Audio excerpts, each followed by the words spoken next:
Kapag sinabing Manila, alin ba talaga yon? Yung lungsod ng Maynila? Yung Metro Manila? O yung tinatawag na Greater Manila Area? Tara, linawin natin yan. Unahin natin, Manila City. Ito ang mismong capital ng Pilipinas. Nandito ang Malacanang, Intramuros, Luneta, at iba pang historical landmarks.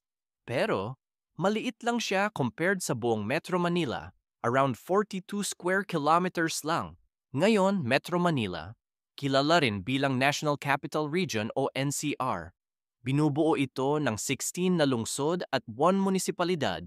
Quezon City, pinakamalaki at dating capital, Caloocan, Las Piñas, Makati, Malabon, Mandaluyong, Marikina, Muntinlupa, Navotas, Parañaque, Pasay, Pasig, San Juan, Taguig, Valenzuela, at syempre Manila City mismo, plus yung munisipalidad ng Pateros.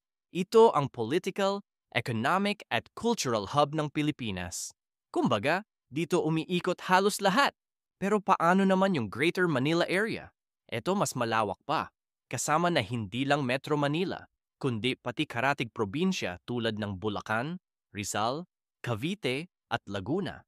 Dito kasi nakikita ang mabilis na urbanization at dami ng tao na halos konektado na sa NCR. Kaya minsan, kahit taga Cavite o Bulacan ka, parte ka na rin ng Manila life dahil sa Ortigas o Makati ka, pumapasok sa trabaho.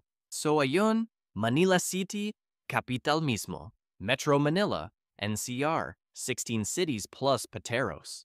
Greater Manila Area. Kasama na pati surrounding provinces.